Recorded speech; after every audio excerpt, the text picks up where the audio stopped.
Bienvenidos a ATE Capital, la seccional capital de la Asociación de Trabajadores del Estado. Estamos muy contentos porque este curso se pueda realizar acá. Para nosotros es importante, no solo es importante el curso, la materia, que es algo que para nosotros es muy significativo y que durante mucho tiempo para nuestro sindicato no fue tomado con la intensidad que consideramos que debía ser tomado, sino que es muy importante para nosotros que en esta clase inaugural en particular esté Claudia Barnaza y el profesor Vilas, ¿sí? Para nosotros es muy valioso. No siempre uno puede encontrarse con compañeros que conjuguen la capacidad académica, la capacidad intelectual y el compromiso militante. Para decirlo bruscamente, son compañeros que le pegan con las dos piernas, como se dice en el fútbol, ¿sí? Y eso para nosotros es valioso. Sobre todo en temas como los que se van a tratar en este curso, en líneas generales, uno tiene como los dos sesgos, ¿no? Un sesgo o muy militante que tiende a minimizar algunas reglas propias de la administración pública, o hay veces el sesgo contrario, que es muy vinculado a la normativa, menospreciando, minimizando algunas cuestiones que tienen que ver con el debate político y las necesidades políticas. Así que yo, para no hacerlo muy extenso y además valorando mucho la puntualidad de ustedes, esto es una novedad, que digamos curso a las 6 y a las 6:10 estamos arrancando. Yo pensé que venía tranquilo. Bueno, esto es una disciplina que hay que elogiar, así que sin hacerla muy larga, le paso la palabra a Claudia Barnaza. Le agradezco que ustedes estén acá, le agradezco al Instituto Patria por hacer este curso en nuestra sede sindical, agradezco a estos dos compañeros que son muy valiosos para nosotros y están dando presencia de nuestro gremio dentro de la comisión del Instituto Patria, y muchas gracias por estar.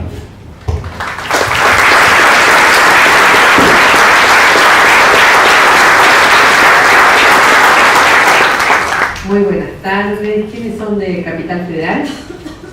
Muy bien. Ustedes van a votar a Emiliano Bizarro, nuestro candidato legislador porteño por Unidad Porteña, a quien agradecemos enormemente que esté con nosotros, que haya participado de la comisión, que siga participando de la Comisión Estado y Administración Pública, junto con Pablo Guevara, otro de los colegas de ATE, que además Pablo es importante que ustedes lo vean porque es el compañero que está todo el tiempo dándonos una mano acá con el curso, ¿sí? Así que, habiendo hecho los agradecimientos y agradeciéndole al Patria también que haya apostado a este curso, un agradecimiento a ustedes por apostar a este curso en un día tan especial como es un día donde Argentina se juega, parece que un destino más importante que el 22 de octubre, más o menos, no, es más importante el 22, pero bueno, esa es la sensación que uno tiene. Así que gracias por estar. Si les parece, les cuento, estamos aquí. En esta mesa ustedes están con Beatriz Orrac, que es miembro de la Comisión Estado de Administración Pública y va a estar junto con Horacio Cabo a cargo de la coordinación, así que ella le va a hacer algunas aclaraciones. Están, les insisto, con Pablo Guevara y Emiliano Bizarro como miembros de la Casa, a la vez de ser miembros de la Comisión Estado y Administración Pública, y con el profesor Carlos Vilas, que en unos minutitos más lo voy a presentar. Pero si les parece, antes de hacer las presentaciones del caso y comentarles un poco cómo se inscribe la charla que hoy les va a dar Carlos dentro de un programa que tenemos previsto con ustedes, siempre nos gusta que tengan algunas aclaraciones organizativas, algunos datos de organización, así que le vamos a pedir a Beatriz que en el inicio de esos datos organizativos para que sepamos todos cómo movernos, ¿sí?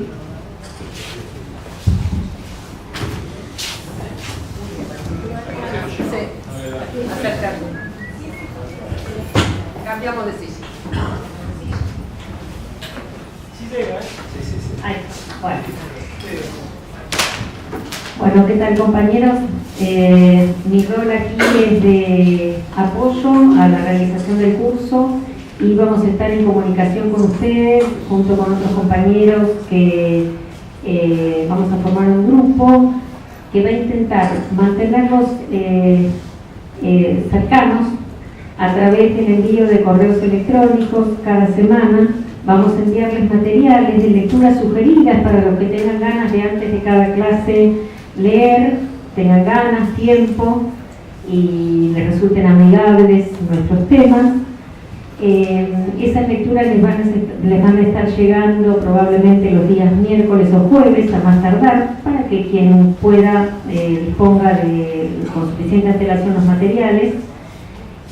También tenemos la idea de irles enviando una breve reseña de lo que ha sido cada encuentro, tomando en cuenta lo que Claudia ha planteado como dinámica, que es un diálogo colectivo alrededor de temas en los que vamos a escuchar la palabra de compañeros con formación especializada en cada una de las temáticas, pero también la reflexión colectiva sobre cada uno de los temas que vayamos trabajando, de modo que vayamos recorriendo un camino de construcción de conocimientos y definición de concepciones y nociones fundamentales para lo que es nuestro proyecto. Esa va a ser la propuesta de trabajo y bueno, esperemos sostenerla. Somos muchos, así que vamos a intentar mantenernos fieles a estas ideas. Por supuesto, iremos haciendo los ajustes necesarios y les pedimos que todo lo que observen, quieran aportar, criticar, dar ideas, pueden hacerlo a través de nuestro intercambio de correo electrónico en principio. Así que esperamos estar a la altura del desafío. Un aplauso.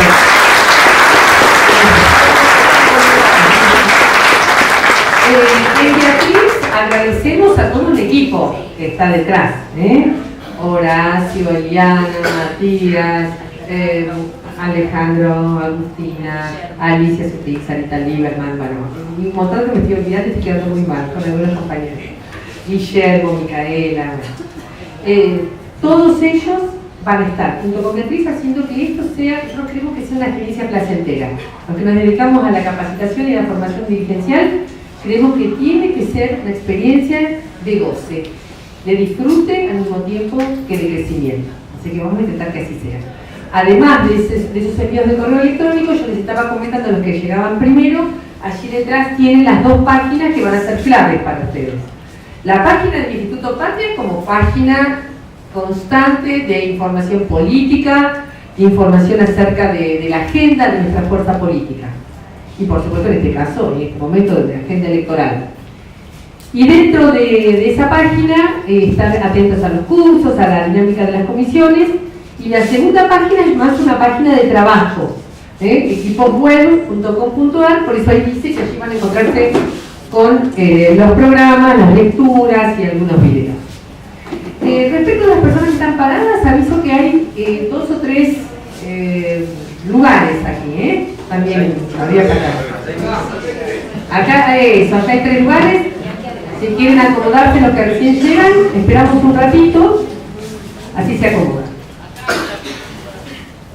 Vamos a esperar, sí. Levanten la mano los que sí tienen lugares cerca. Ahí está. Bueno, si se quedan parados es porque también tienen ganas de quedarse parados. Listo, Ale. Listo, pues no es muy distractivo, no te preocupes. Listo. Vamos a esperar que se acomoden los compañeros. Bien. En la página de equipos van a encontrar el programa un poquito más desarrollado. Yo se los voy a comentar muy brevemente. Yo me imagino que ustedes entiendan la lógica que tiene el programa. Después vamos a cada clase ustedes irán al detalle. ¿Qué lógica tiene? Son 8 clases. Obviamente que en 8 reuniones nosotros no vamos a agotar el tema del estado de la administración pública, sino que les vamos a dar una hoja de ruta. O sea, tomen el curso como una hoja de ruta, de cosas que ustedes tienen que indagar, leer y profundizar. Segunda cuestión. Nosotros no conocemos la formación previa en esta materia de cada uno de ustedes. Y debe ser muy despareja, y es lógico que sea despareja. Entonces, el nivel de profundidad que ustedes van a alcanzar en cada tema depende de ustedes. Las lecturas van a ser sugeridas. El que quiere leerá 2 páginas, el que quiere 100. Para leer hay, y mucho.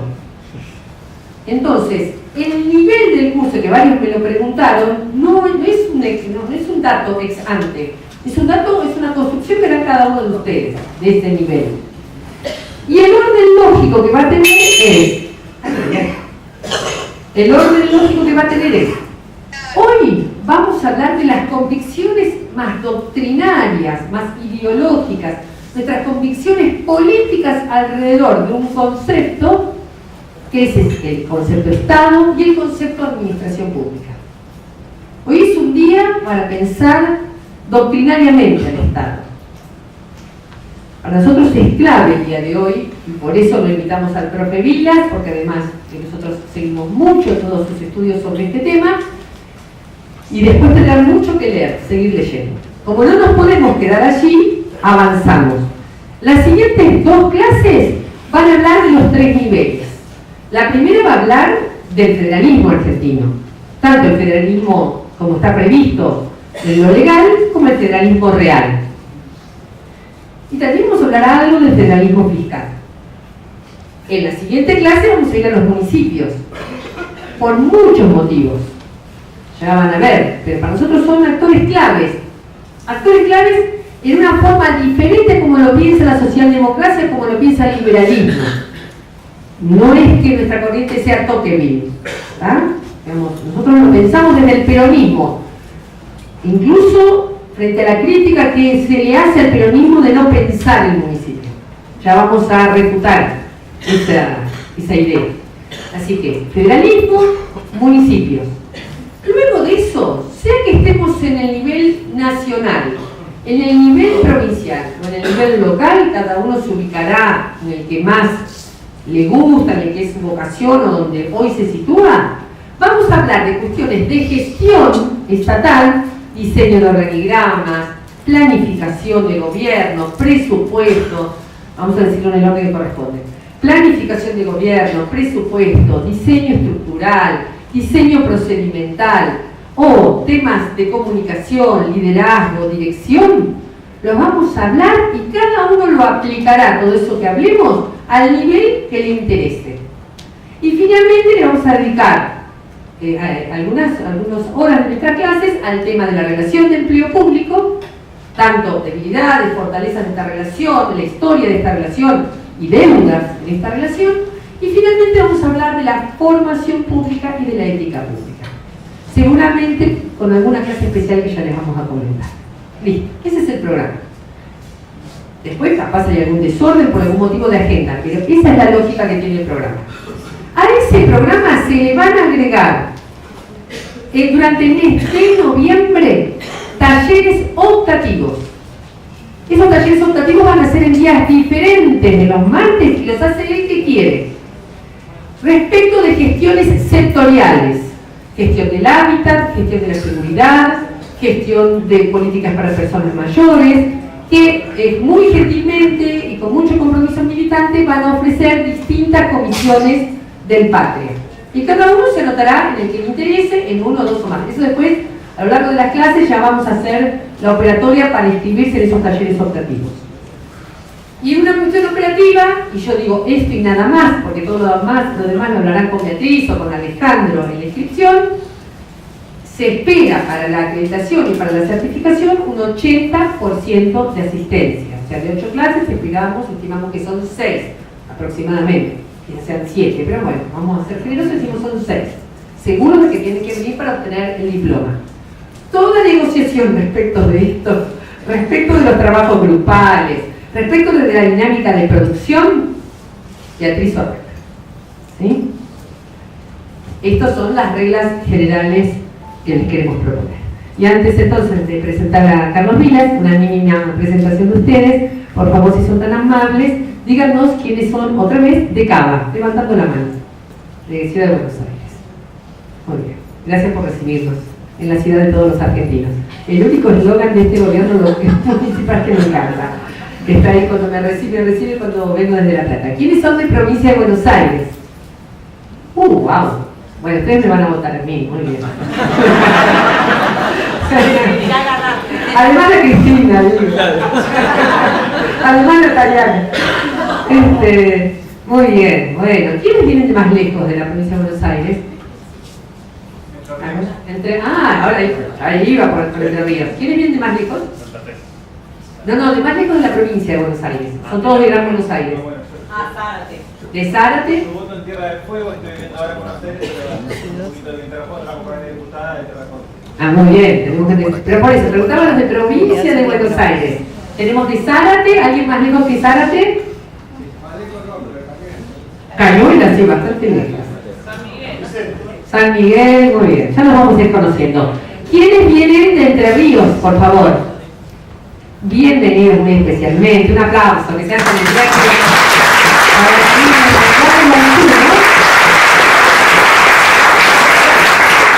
Desde Gualeguaychú.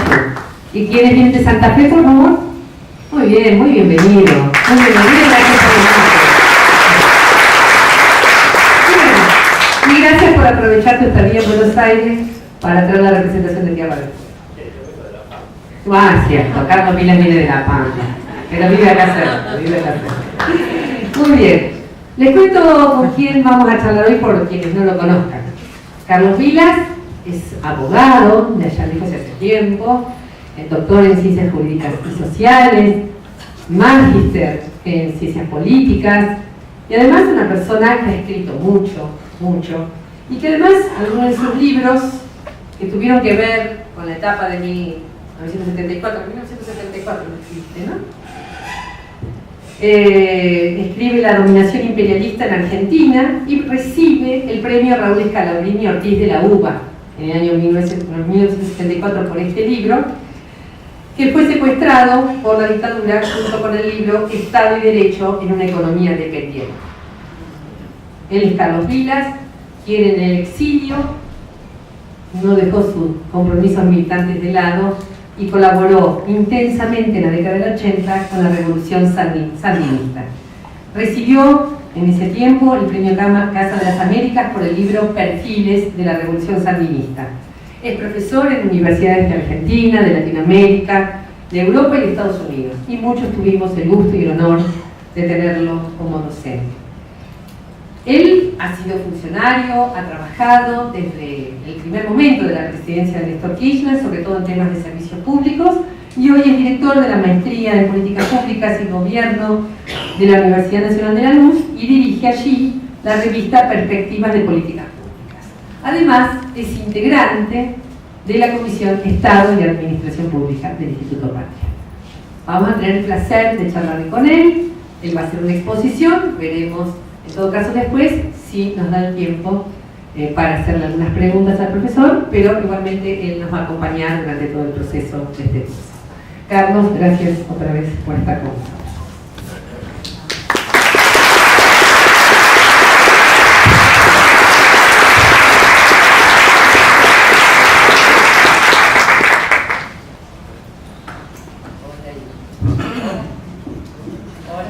Estamos negociando el tiempo. Gracias, buenas tardes. Les quiero agregar que el tema del premio Scalabrini, aparte de una satisfacción, una satisfacción adicional. En ese momento, el rector de la Universidad de Buenos Aires era Rodolfo Pugliese, y el premio me lo dio Arturo Cabreche, que era el presidente de la editorial de la Universidad de Buenos Aires, que fue la que editó el libro. Bueno, entonces, han hecho el arqueologio, entonces...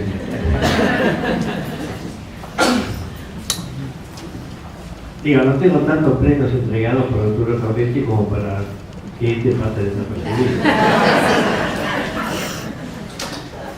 Bueno, buenas tardes, ahora sí. Yo quiero plantear algunas ideas básicas sobre cómo nosotros en la comisión y personalmente quien habla consideramos el Estado. Pienso que es un momento particularmente propicio e interesante. Primero porque estamos presenciando en el Estado español un traumático intento de creación de un Estado nuevo, que sería el Estado de Cataluña. Entonces ahí tenemos una especie de ejercicio práctico respecto, cuando miremos cómo se hace o cómo no se hace un proceso de preservación de un Estado multicomunitario, o se hace la creación de un Estado diferenciado en una época donde ya no existen territorios disponibles para crear nuevos Estados. Y los Estados nuevos que se crean territorial y políticamente a expensas de otros que ya existen. Hace 15, casi 20 años, no, 20 años largos, pudimos ver también de lejos un proceso similar en lo que fue el desmembramiento de Yugoslavia. Es decir, similarmente o más violento aún que lo que hasta ahora nos están deparando en España. Porque en realidad lo que muestra la historia es que todos los procesos de creación de un Estado son procesos muy traumáticos, para decirlo de manera general.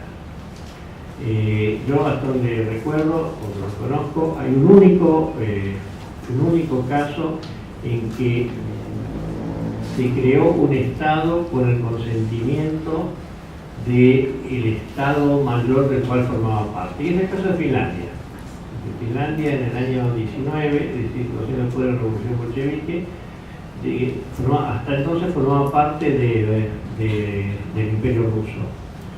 Y tras la revolución, los fineses convencieron a los bolcheviques de que ellos debían ser un Estado distinto. Y los bolcheviques aceptaron eso. Pero después, en general, la formación de nuevos Estados es muy traumática. Y nosotros somos un ejemplo de eso. Entre Caseros, digamos, que será oficialmente como el momento de inicio de un nuevo Estado, de nuestro Estado, y la efectiva formalización de ese Estado, digamos, convencionalmente en el año 80 del siglo XIX, fueron casi 30 años de lucha salvaje, donde directamente el que perdía una batalla era degollado. En ese sentido debemos reconocer que algo hemos progresado. Y por otro lado, también es un momento oportuno, no ya por un ejemplo a distancia o por una mezcla de interés y curiosidad, sino porque estamos viviendo en Argentina, como de hecho en gran parte del mundo, un proceso de transformación muy profunda del Estado, impulsado por la etapa actual de la globalización financiera. Gran parte de lo que nosotros pensamos y sabíamos y conocíamos del llamado Estado moderno, el Estado nacional, está siendo sometido a profundos embates por parte de las nuevas corrientes de la economía internacional, sobre todo yo diría desde los años, desde hace una década, crisis del 2008-2009, aunque ya empezó a registrarse a partir de los años 70 del siglo pasado. Entonces, un tema muy trajinado de discusión, que es la relación entre el Estado y la globalización, ahora ha cambiado de naturaleza y de contenido, porque ya no se trata de discutir si el Estado va a subsistir o no va a subsistir a la globalización, sino qué tipo de Estado va a sobrevivir a esta nueva etapa de la globalización, que se llama la tercera etapa histórica de la globalización. La primera fue, digamos, entre los siglos XI, XII, si ustedes quieren, de Marco Polo hasta el siglo XVIII, donde la globalización era impulsada fundamentalmente por el comercio. Las economías más desarrolladas se expandían a través del comercio. Luego, desde la Revolución Industrial hasta prácticamente los años 60-70, fue una globalización de producción material, donde el instrumento fundamental fue la inversión extranjera. A partir de los años 70 estamos viendo una nueva etapa, etapas largas, que es de la globalización financiera. Y eso no solo modifica el comportamiento de las empresas, sino también la cabeza de la gente. Entonces, sobre eso vamos a dedicarnos 5 o 10 minutos al final. Entre tanto, ¿qué es el Estado? El Estado es una forma históricamente determinada de organización del poder político. ¿Qué quiere decir históricamente determinada? Que es el producto de un conjunto de factores humanos, económicos, demográficos, geográficos, que en determinado momento inciden en la forma en que los individuos se organizan y lo hacen mirando a la realización de determinados objetivos, de determinados fines. Este es un proceso de confrontación de fuerzas, porque distintos actores sociales tienen distintas ideas de que para qué es importante o es útil trabajar y convivir, trabajar juntos y convivir. Y en definitiva, esa discusión y esa diferenciación de criterios se transa siempre por una intervención del poder. Dicho de manera muy salvaje, digamos. Se transa por un acto de poder. Quien tiene más poder decide cómo va a organizarse esa experiencia de organización y convivencia social. El liberalismo ha utilizado, para referirse a esto, con una metáfora, ha utilizado una metáfora, que es la metáfora del contrato. Y en el lenguaje cotidiano es muy frecuente escuchar hablar de el contrato social, el contrato político, el contrato ciudadano. Miren, esta es una metáfora, es decir, es un lenguaje figurativo. E inclusive si uno va a pensar cuál sería el contrato político que da nacimiento al Estado argentino, como dice la Constitución de 1853. No, pero la Constitución de 1853 nace de la batalla de Caseros. Caseros y después, para el resto, Pavón. Es decir, la Constitución de 1853-1860 es el producto de un enfrentamiento de fuerzas sociales y políticas, enfrentamiento en el terreno de batalla, donde claramente unos actores salieron vencedores y otros, como dice el refrán, perdieron como una guerra. Es decir, la figura del contrato, del pacto, del acuerdo entre actores sociales que se sientan alrededor de una mesa y se ponen a discutir, bueno, pensemos qué Estado vamos a crear.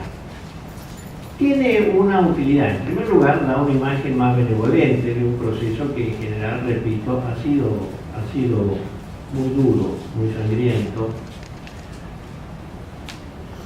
Por supuesto, todos estamos en contra de los procesos sangrientos, pero debemos reconocer que los procesos sangrientos existen, del mismo modo que la lepra existe, y reconocerlo no significa que uno esté a favor de la lepra. Pero tiene como finalidad encubrir, digamos, o en todo caso, saca una foto de el momento final de un proceso, que es un proceso de confrontación y lucha. Unitarios y federales, galeritas y gauchos, hispanodescendientes y originarios. Es ese proceso. Y el producto es una configuración estatal que expresa una estructura de poder, pero que para ser eficaz no puede ser solamente una imposición de arriba hacia abajo.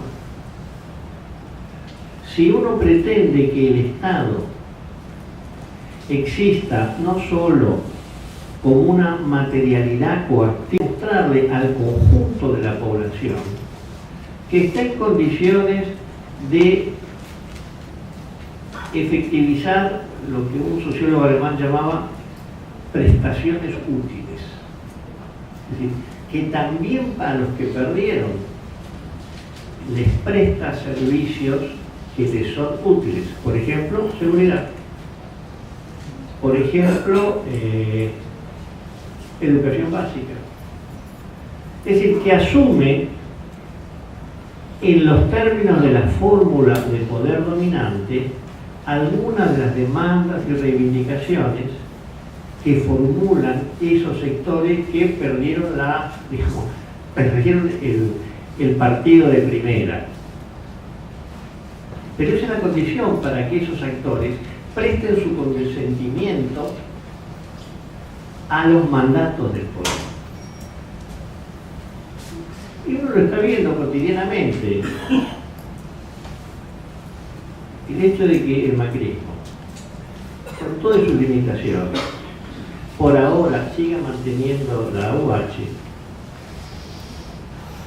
quite algunas pensiones no remunerativas, pero otras las deja, queda siempre una expectativa de que, bueno, en algún momento la cosa va a mejorar.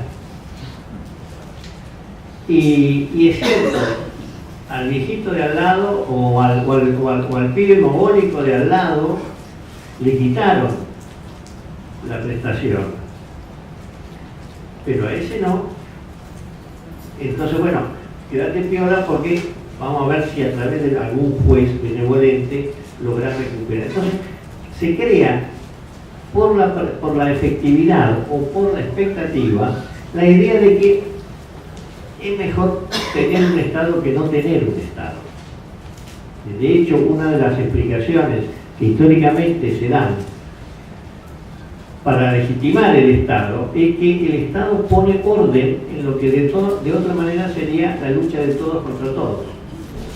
Un poco esto que estamos ya viendo en Estados Unidos. Todo el mundo anda armado, en algunos estados puede hacer ostentación de toda su ferretería, y entonces todos se matan, bueno, todos matan a todos, no, pero algunos matan a algunos más. Entonces, la idea de que el Estado por lo menos da seguridad controlando el despliegue de la coacción física, de la violencia, esto que se llama la fuerza de la ley. En el caso de Estados Unidos se está erosionando. En algunos casos, en algunos países de América Latina, algunas zonas de Brasil, algunas regiones de México, algunos países, Honduras, por ejemplo, es un caso patético, en Centroamérica, como que esto se perdió. Entonces hay una regresión a esto que algún filósofo llamaba el estado de naturaleza, la guerra de todos contra todos. ¿Por qué? Porque no hay una autoridad central que unifique, que organice esa sociedad.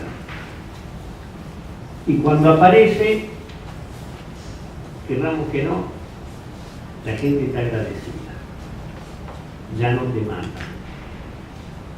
Y fíjese, ese fue el argumento que me permitió al golpe militar del 76 legitimarse frente a ciertos sectores de población. Bueno, ya se acabó, ya pusieron orden.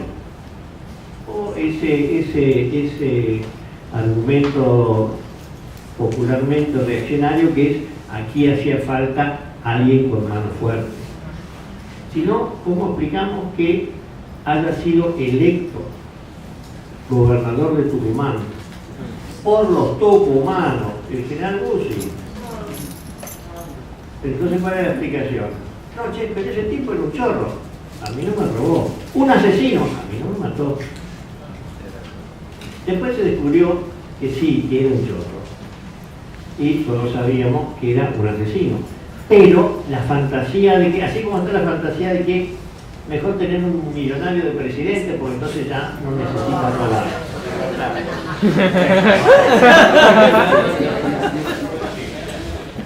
Nunca nadie considera que ya está bueno, que es suficiente, siempre es posible un poquito más.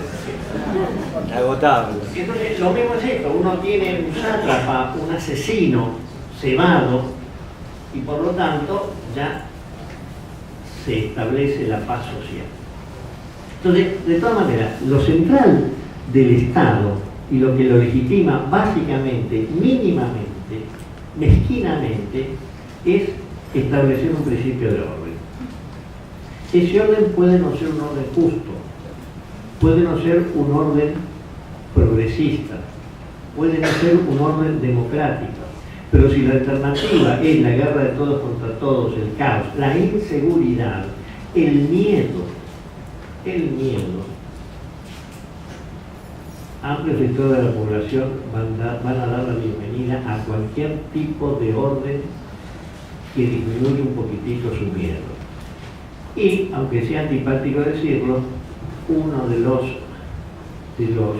factores que favorece la legitimación del poder político es la capacidad que tiene el poder político de generar miedo. Miedo que si no pagas los impuestos te echan preso. Miedo que si no pagas la factura de la luz te la cortan.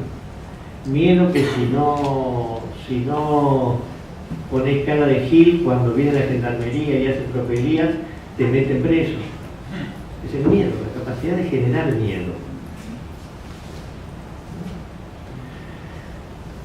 Entonces, ese es el origen del Estado. ¿No? Dicen, qué porquería el Estado. Sí. Es nuestra porquería.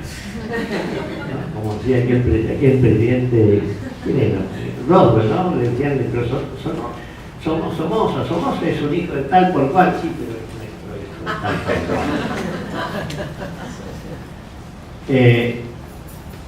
Entonces, miren, el Estado es, ante todo, eso, es decir, una organización, una estructura del poder. Eso sería la primera dimensión del Estado. En función, pero no el poder por sí mismo, no todo tipo, sino el poder en función de objetivos. Y por encima de ideologías, esos objetivos siempre se presentan como una forma de bienestar general, bien común, interés general, justicia social, decimos nosotros. El contenido específico de esos grandes objetivos, es decir, cómo definimos la justicia social, cómo definimos el bien común, no es una cuestión simplemente filosófica, es una cuestión de régimen político. Desde hace 2000 años se sabe que cada régimen político tiene una concepción de lo que es justo, de lo que es el interés general. Sin irnos tan lejos, hace 100 años se consideraba justo y hacía al interés general que las mujeres no ejercieran el derecho al voto. ¿Y cuál era el interés general? Las mujeres son demasiado puras, frágiles, para meterse en esta pelea que es más bien propia de varones. Y si uno piensa en lo que eran las elecciones antes de la ley Sáenz Peña, era así, colegio cerrado, entonces cada caudillo iba con sus 50 gente, convenientemente reforzados los argumentos ideológicos, con pistolas, cadenas y lo que sea, y entraba ahí. Entonces, ¿cómo le vamos a decir a las chicas que se dediquen a eso? No, y además, alguien tiene que cuidar a los niños. Como me dijo a mí una vuelta un taxista de El Salvador, una vuelta que yo tuve que formar parte de una misión de la cooperación escandinava para evaluar los acuerdos de paz en El Salvador, allá por los años 90, 91. Y entonces, bueno, se introdujeron allá una serie de reformas. Incluían un código de familia, un nuevo sistema de policía, y en la sociedad salvadoreña que venía de 25 años de guerra civil, eran cosas más o menos extravagantes. Por ejemplo, el concepto de derechos humanos. ¿Cómo le hacía? Yo venía en una misión para evaluar la reforma de la policía, entonces había 2 policías suecos que parecían ministros de algo alto, rubios, así. Parecían primos tuyos.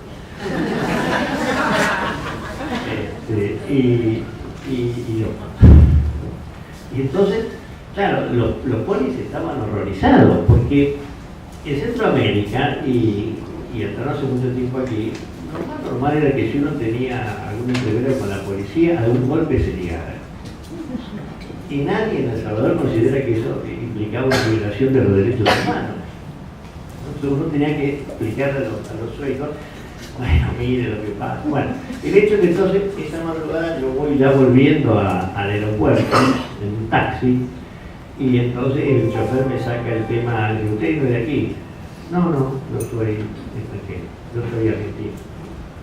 No, por el lado del sur, por más o menos los argentinos caemos bien en algunos países, sobre todo en países que no nos han ganado al fútbol.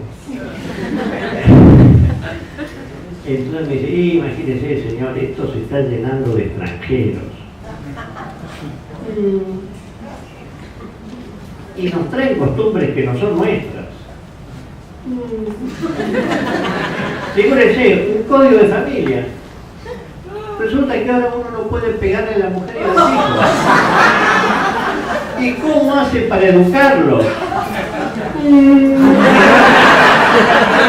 Claro, porque a mí me interesaba llegar al aeropuerto y tomar el avión, que me tiraron a la madrugada al costado del camino con su valija. A ese señor le parecía una aberración, una injusticia, una privación de sus derechos pedagógicos, lo que ya para entonces a uno le parecía una brutalidad inaceptable. Pero si uno ve las discusiones que se dieron en los años 40, no en la época de la ley Sáenz Peña, en los años 40, cuando se discutía el proyecto de ley promovido por Eva Perón de voto femenino, no se decían cosas muy diferentes. Y lo más interesante, y hay que decir, en homenaje y tributo justiciero a la ley de voto femenino, es con el voto femenino que el voto peronista se masifica. Porque en el año 46 Perón ganó por centavitos. La primera vez que la mujer vota, que es en el año 52, ahí el peronismo arrasa. Y entonces, ojo, que el peronismo arrasa en las elecciones. Estamos saliendo de la crisis del principio de los 50. Esto hay que liquidarlo con el golpe militar. Pero esos argumentos se reiteran cuando se va a discutir ya en plena democracia la ley del cupo, y dicen lo mismo.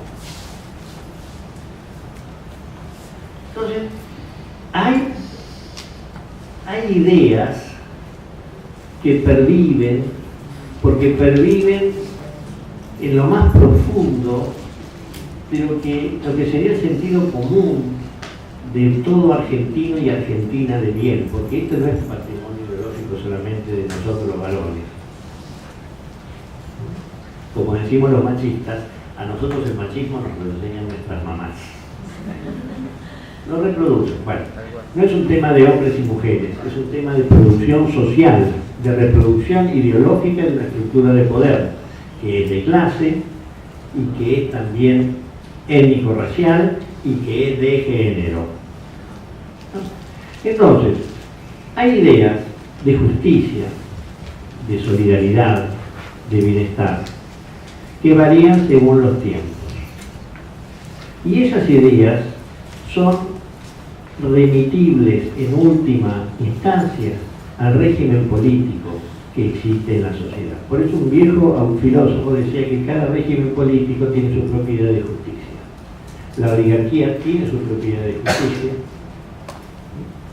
Los regímenes nacional populares tienen su propia idea de justicia.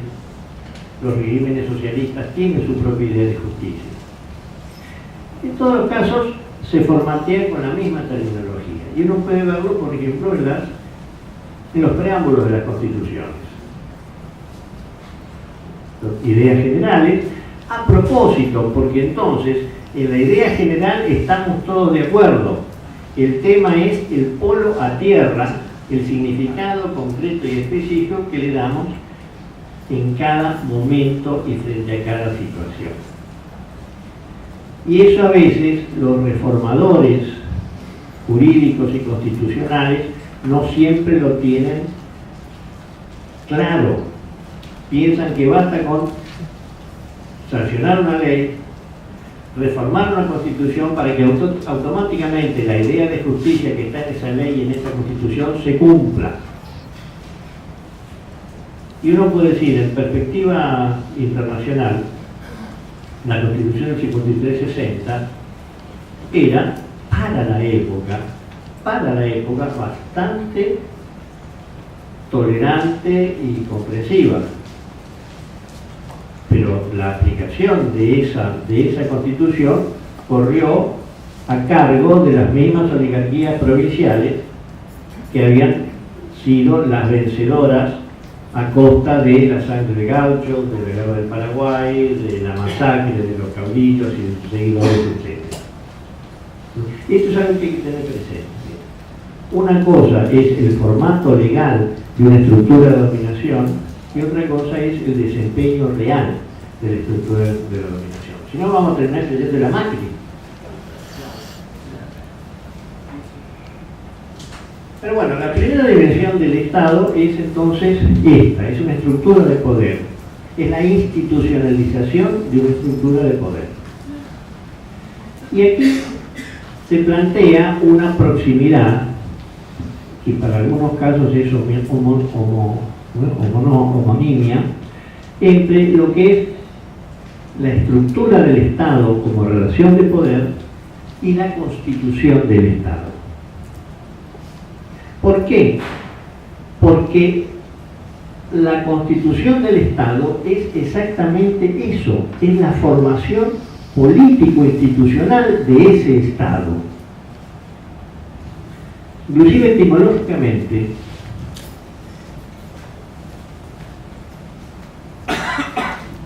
hay una cierta homonimia. Miren, los griegos, que fueron los que inventaron la política, al régimen político le llamaban politeia. Polis era la ciudad, como quien dice la urbe. El régimen político de la polis era la politeia.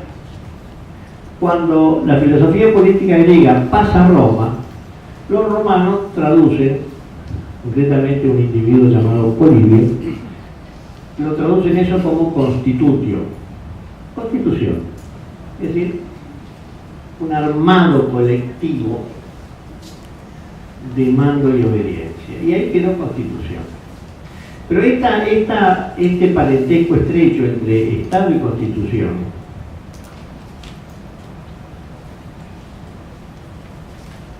tiene dos dimensiones. Cuando estamos hablando de la constitución del Estado, estamos hablando o bien en términos materiales, o reales, o sociales, o bien en términos jurídicos. La acepción menos relevante es la jurídica. ¿Por qué? Porque usted junta a 3 abogados y en 48 horas le hacen una constitución. Es como esos puestos que había cerca de tribunales cuando había altas tasas de analfabetismo aquí en Argentina y en otros países. Entonces estaba el tipo sentadito con su maquinita de escribir. Decía, bueno, ¿qué quiere hacer? No, quiero mandar una carta a mi mujer. ¿Qué quiere decir? Luthier tiene una canción muy graciosa sobre eso, ¿no? Bueno, y escribían la carta, vos tienes que escribir una constitución. Entonces, bueno, mira, pero la constitución de Indonesia es muy piola porque, venga. Miren, con todo respeto y exagerando un poco, a veces uno exagera a propósito, porque entonces la gente se va golpeada y después reflexiona y dice, no, no era exactamente así, pero era. Sí, entonces arman un collage con instituciones novedosas. Buena parte de la Constitución del 94 es eso. Entusiasmados con la posibilidad de hacer una Constitución, incorporamos a esa Constitución un conjunto de instituciones que no tenían trayectoria en este país. Se incorporaron y después el menemismo hizo lo que pudo, hizo lo que supo, y miren el Consejo de la Magistratura. ¿Ustedes quieren un galimatías más perfecto que el Consejo de la Magistratura? Ya lleva más o menos 5 o 6 modificaciones y sigue siendo el Consejo de la Magistratura. El Ombudsman es una linda institución. En Suecia y en Noruega funciona muy bien. Y aquí, en las pampas salvajes, ¿qué es lo que funciona? Entonces, esta es una discusión respecto a la historicidad o la racionalidad formal de las instituciones políticas. Entonces, bueno, esa es la Constitución jurídica. Es importante, debe tener una técnica jurídica, no debe tener contradicciones internas, pero lo fundamental es lo que normalmente se llama la Constitución material. Y a esa se refiere la homología, la homonimia con el Estado. ¿De qué es la Constitución material? Es la configuración del régimen político. En el siglo XIX, uno de los fundadores del Partido Socialista, de hecho es el impulsor de la primera oleada de política social y de seguridad social, Ferdinando Lassalle, dijo, bueno, ¿qué es la Constitución? La Constitución son los factores de poder. Es decir, las clases sociales, y agregaba la conciencia social y la cultura general. Eso es la Constitución. Lo que llaman la Constitución material. Entonces es más fácil modificar la Constitución jurídica que la Constitución material, porque modificar la Constitución material significa cambiar o modificar la estructura de poder de la sociedad. Y cuando estamos hablando de la reforma del Estado, debemos ser conscientes que estamos hablando de la reforma de la estructura de poder. Y eso no pasa por la redacción de instrumentos legales. Eso pasa por cambios políticos fundamentales en la estructura de la sociedad. En una sociedad democrática, eso tiene como canal de procesamiento las elecciones. Por eso, ahora, a pesar de que el actual gobierno accedió por la vía electoral, y está toda esta discusión bastante superficial de si es democrático, si no es democrático, o como decía un colega el otro día, hay que distinguir entre dos verbos, ser y estar. Podés ser democrático y podés no estar democrático. Un poco, bueno, hay un viejo chiste, ¿no? Cuando la mamá le pregunta al chico que está de novio, ¿y la nena es buena? No, mamá, pero está.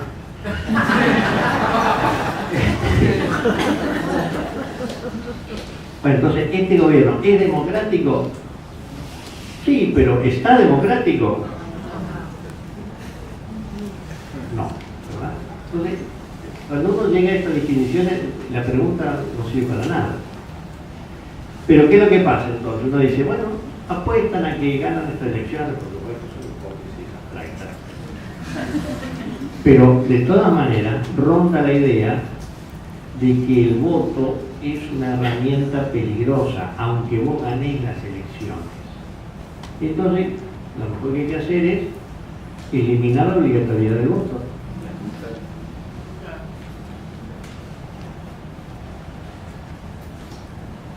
Y esto dificulta adicionalmente la posibilidad de cambiar el régimen político por la vía democrática. Porque no es que yo no voto porque no me interesa. Yo no voto porque creo que no vamos a poder. No tiene sentido. Y la gente no invierte tiempo y esfuerzos y desplazamientos para ir a votar si no tiene un mínimo de seguridad o de convicción de que vale la pena. Aparte de una cantidad de mecanismos y artilugios en el diseño de los distritos electorales, etcétera, que hacen que se reduzca la incertidumbre del resultado electoral. Es decir, por ejemplo, metemos en un mismo distrito electoral Barracas y Olivos, o Barracas y Las Cañitas, digo esta provincia.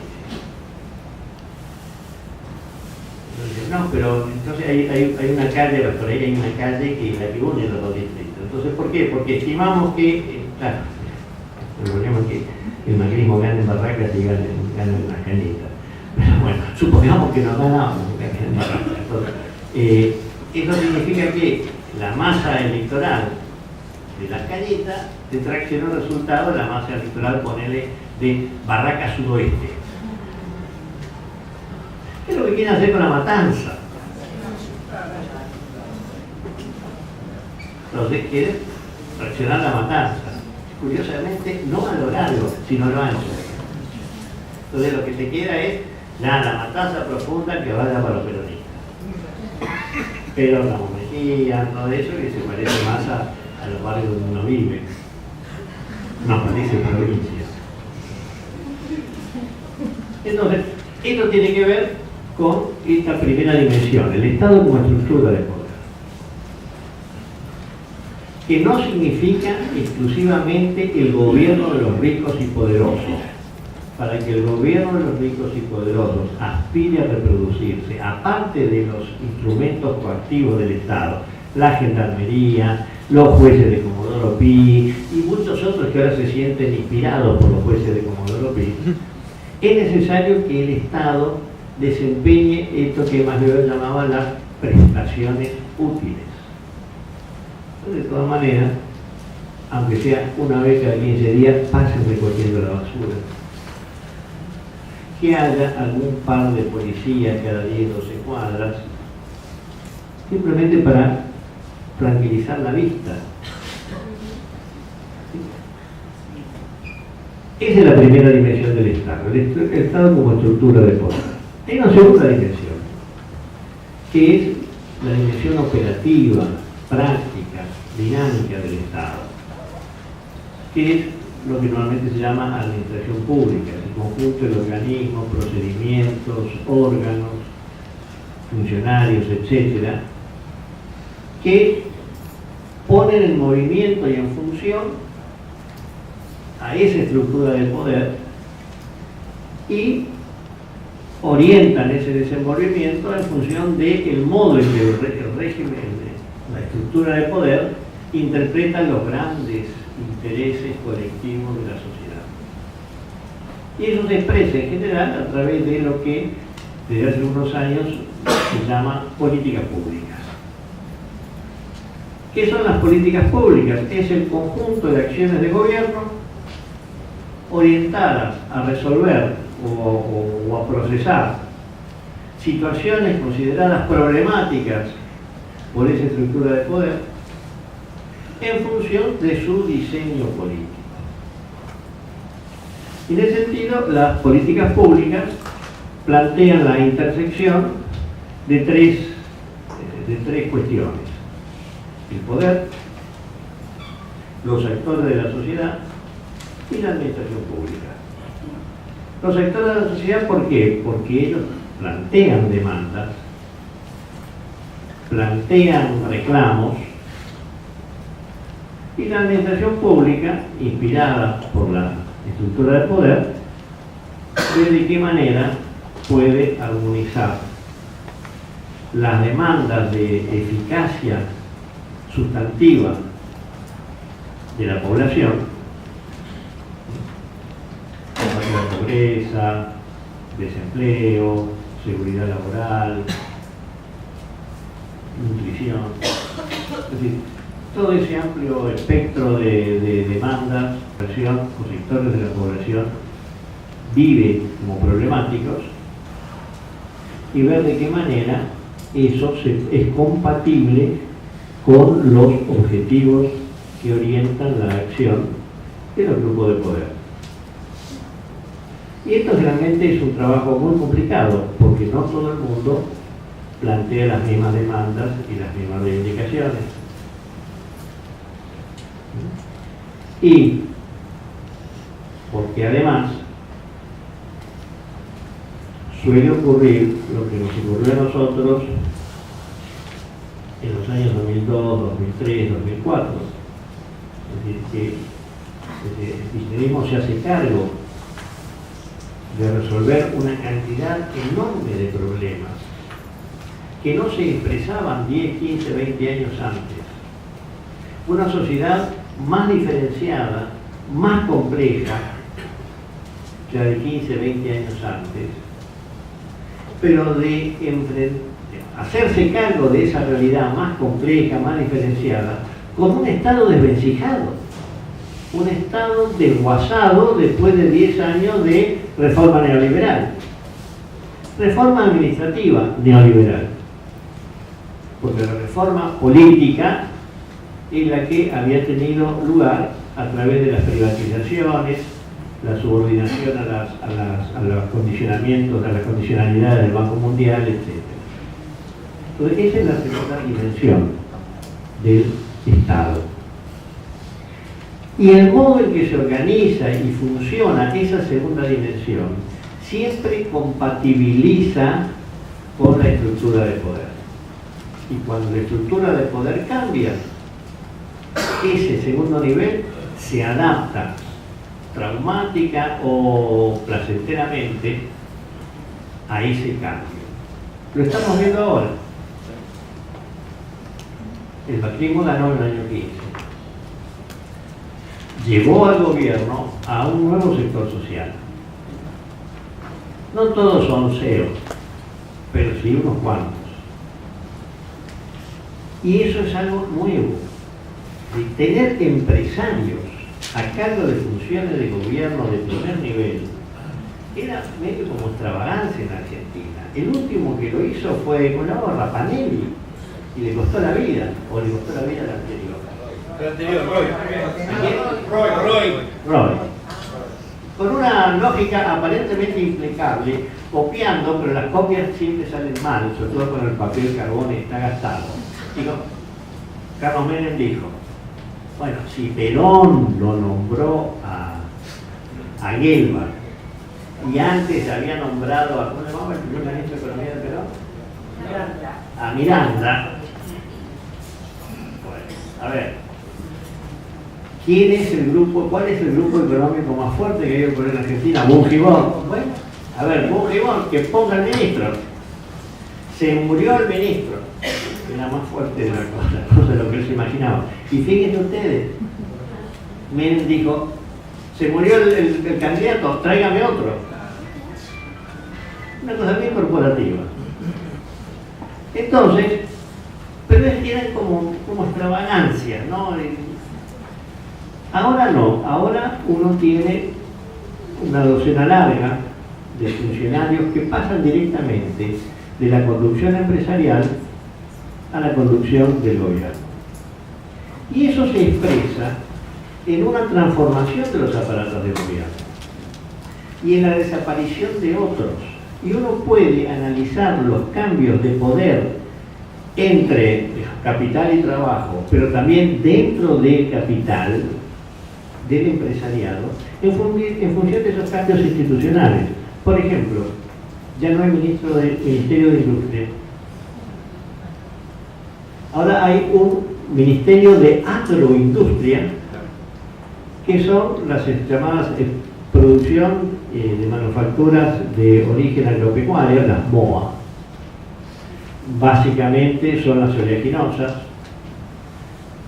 básicamente es aceitera de ESA, cuyo presidente ha sido electo, fíjense, el presidente de una industria sojera ha sido electo presidente de la Unión Industrial Argentina. Es decir, en eso están de acuerdo todos los industriales grandes.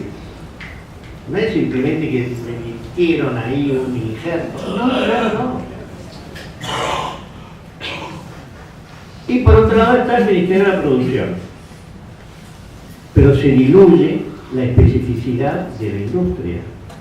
Entonces, bueno, es muy claro. Este no es solamente un cambio en las relaciones de poder entre capital y trabajo. También dentro del capital hay algunos que ganan y otros que pierden. Las hidrocarburíferas ganaron, es así como en la guerra. Tienen su propio ministerio.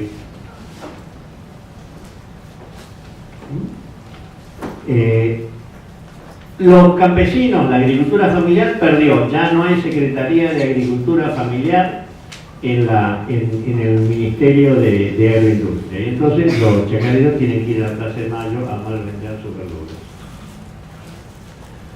Es decir, cambia el régimen político y cambian los aparatos del Estado. ¿Por qué? Porque los objetivos a los que se orienta el Estado demandan otros instrumentos y otras herramientas y otros presupuestos.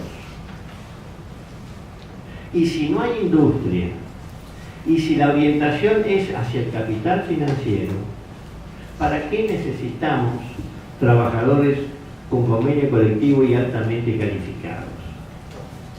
Si el futuro es la exportación de productos primarios, tiene razón entonces el candidato Salteña, me dice, ¿para qué te vas a enseñar a leer y escribir a un negrito si va a trabajar de peón de campo? Y efectivamente, para cortar caña o piscar algodón, usted no necesita ser bachiller. Ahora, si su proyecto es la industria, a usted no le sirve un trabajador que no tenga ya secundaria completa e inclusive alguna tecnicatura. Es más, para el tipo de agricultura que podría competir con la de Canadá, Estados Unidos o algún otro lado, usted tiene que tener por lo menos alguien que maneje con cierta eficiencia un tablero de mando de los tractores modernos, que como son importados, por lo menos debe chapurrear el alemán o alguien tiene que traducírselo. Entonces cambia el objetivo, cambia los instrumentos. Es decir, si en vez de ir a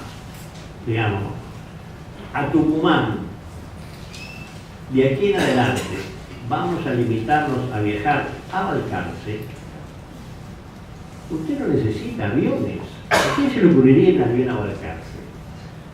A Tucumán sí, pero a Balcarce no, pero como ya no vamos a Tucumán y vamos a Balcarce, la máxima distancia que vamos a recorrer, entonces cambiamos, si el objetivo cambia, cambiamos el instrumento.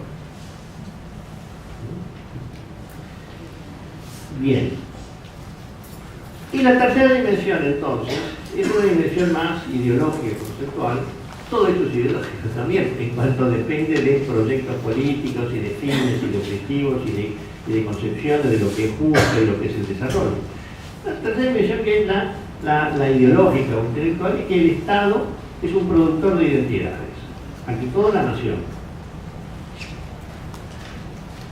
o bien la ausencia de nación. Y aquí están todas las cosas simbólicas. El Estado nombra, entonces nos nombra como ciudadanos, o nos nombra como grasa militante, o nos nombra como negro de tal por cual, y al nombrarnos nos constituye. Una cosa es ser cartonero y otra cosa es ser reciclador urbano. Es el mismo individuo, pero el modo en que el Estado se dirige a ese individuo es distinto. Entonces, una característica del Estado a lo largo del siglo XX y los primeros 12, 15 años del siglo XXI, es que el Estado interpelaba a conjuntos sociales, los trabajadores, los originarios, los pobres, el pueblo. Es muy interesante, porque en inglés el pueblo es plural. Uno dice, el pueblo fueron, ¿no? El pueblo votaron.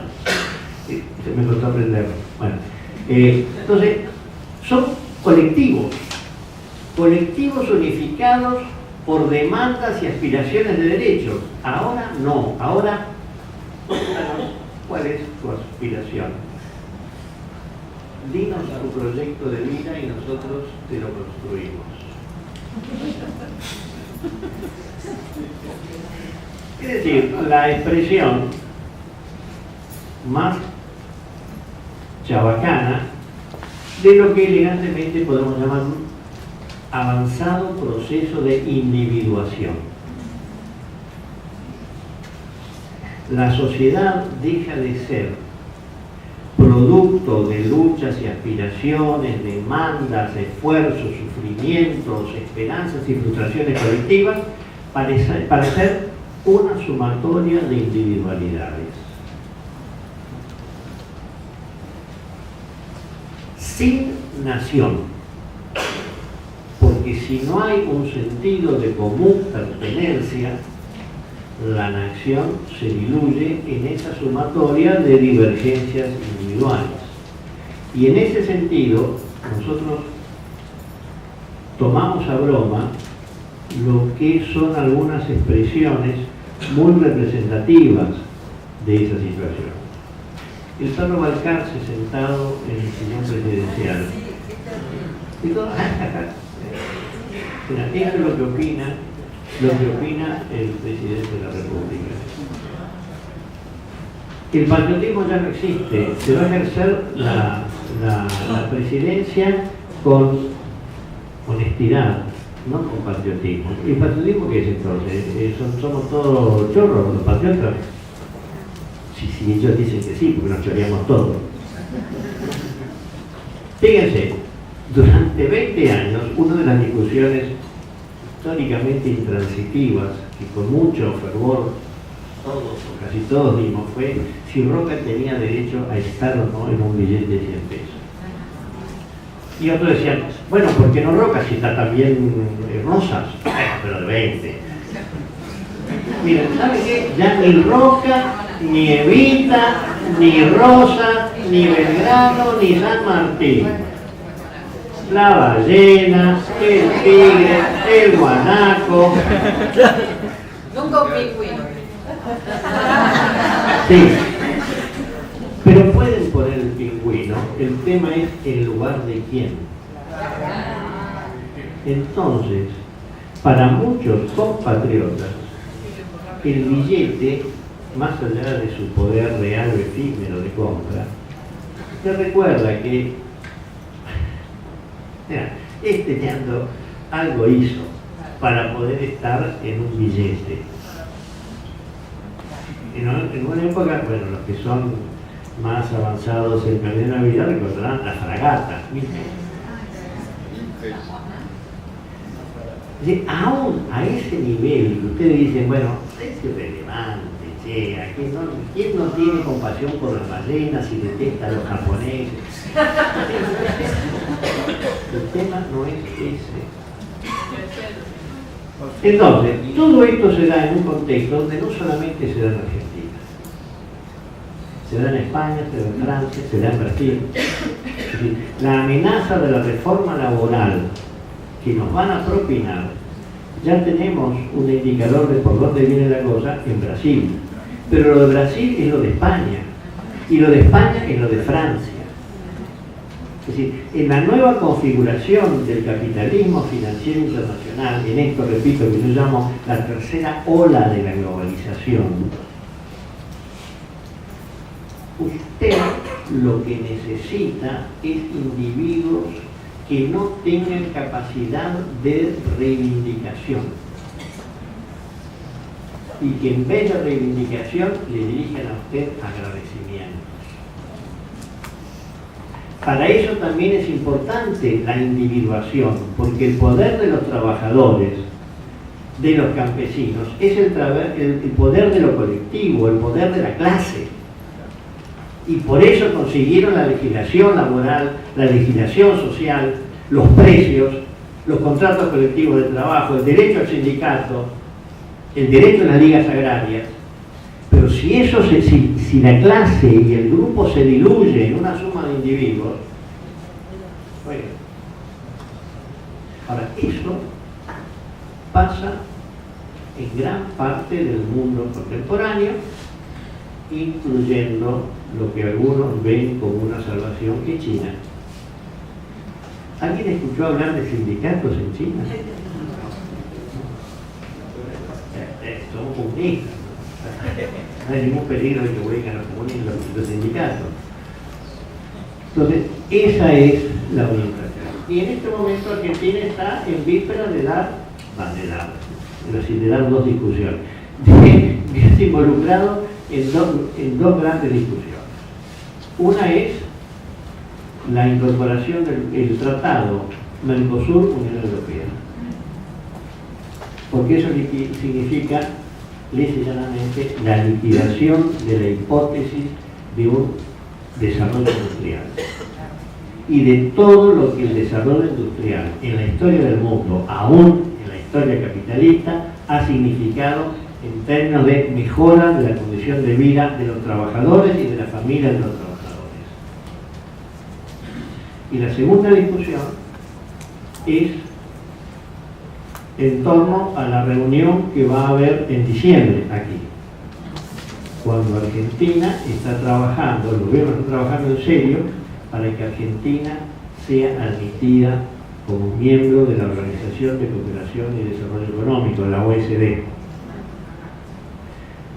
Eso es la culminación de un proyecto de las grandes potencias económico-financieras que viene desde hace 30 años. Y la versión anterior, más notoria, fue la de, algunos se acordarán, el Acuerdo Multilateral de Inversiones, el AMI, que se presenta como un acuerdo de libre comercio, pero que incluye compras estatales, desregulación total de importaciones y exportaciones, privatización de todos los servicios y de todas las actividades que uno puede imaginar. Y eso es lo que estamos viendo con las consultoras y la privatización de los servicios educativos.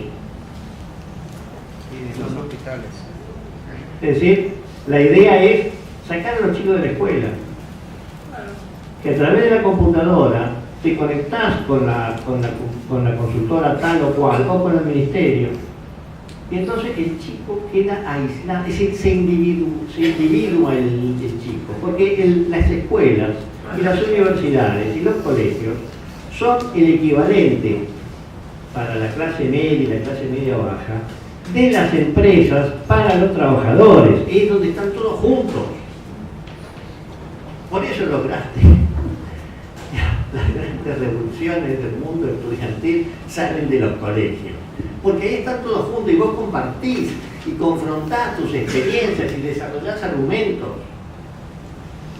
que es lo que hacen los trabajadores, no dentro de la empresa, porque dentro de la empresa no se habla de política, se corre, pero a la salida. Por eso también se explica por qué hay pocas mujeres dirigentes sindicales, salvo en educación y en alguna más. ¿Por qué? Porque como dentro de la empresa vos no podés discutir de política porque ya te heredan y te corren, ¿cuándo discutir de política? A la salida. Pero las compañeras a la salida tienen que ir a hacer la comida de sus maridos de militantes.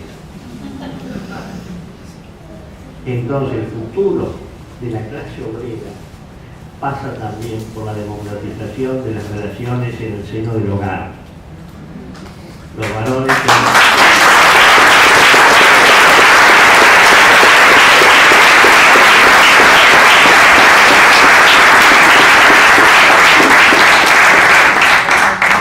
así es como yo veo el tema del Estado en la Argentina de hoy. Gracias.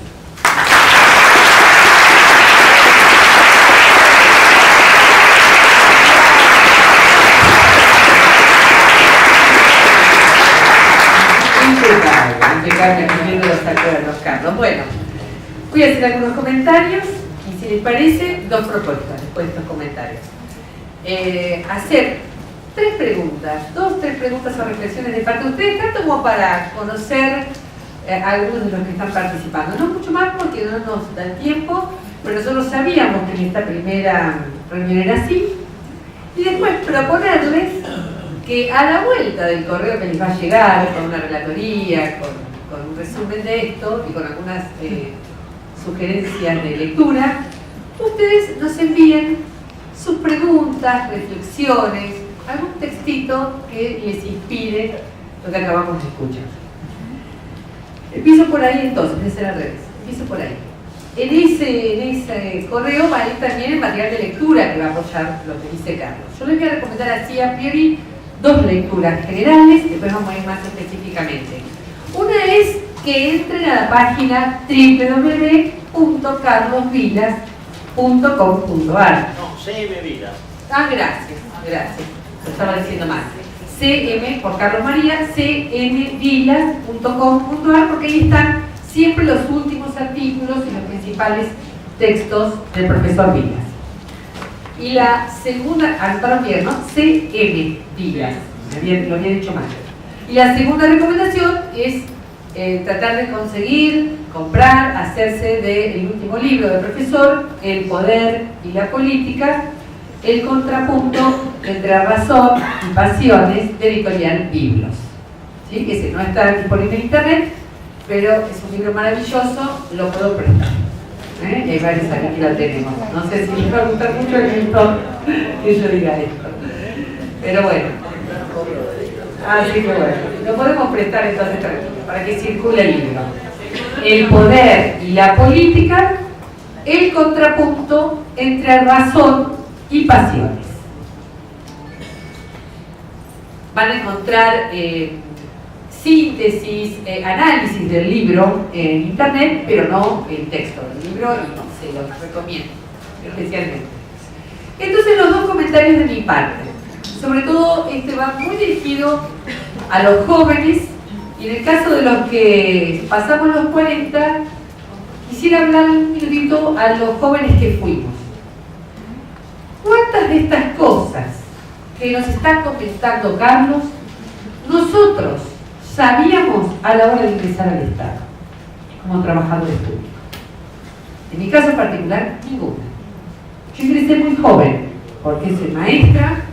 Es más, me costó mucho tiempo comprender que era una trabajadora estatal, además una trabajadora de la educación. Ustedes saben que es un tema de los educadores a veces sintiéndose parte del sistema educativo y no parte del Estado. Por eso siempre valoro tanto el nombre de este gremio, ¿no? Trabajadores del Estado como algo genérico, ¿no? Trabajadores de renta, trabajadores de lotería y casinos, trabajadores de escuelas.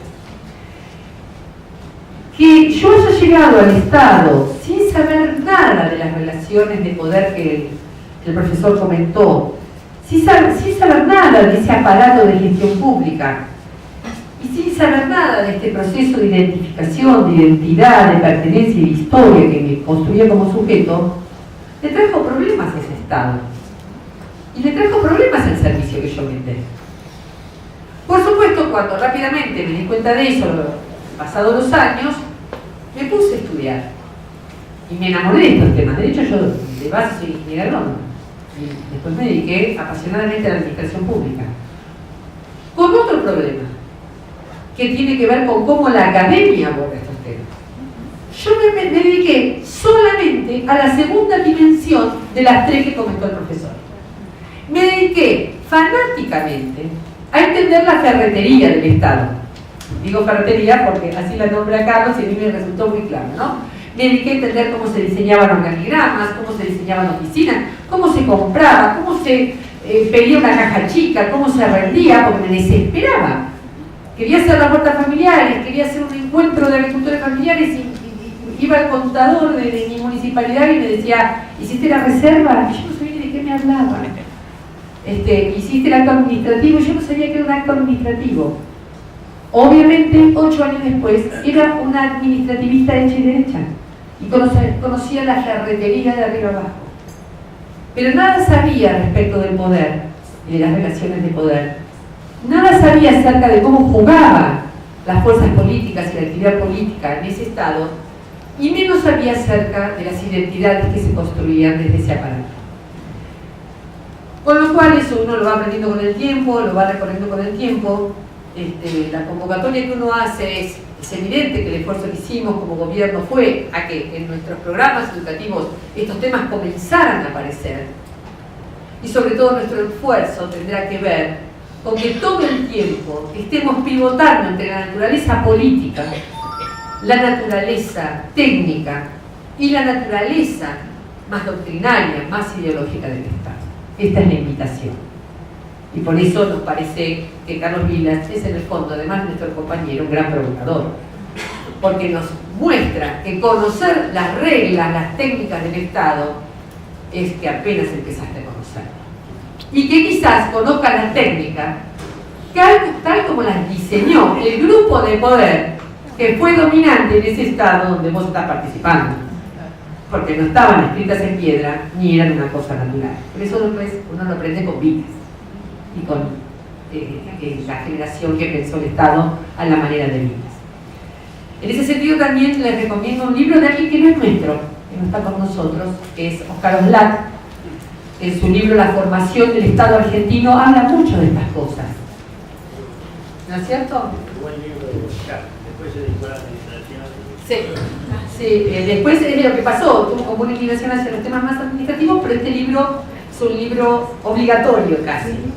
Y por supuesto, la historia de los ferrocarriles argentinos de Scalabrini y Ortiz, quien no lo haya leído, adelante, porque es la primera elucubración que hace un peronista en solitario, porque fue peronista antes que Perón.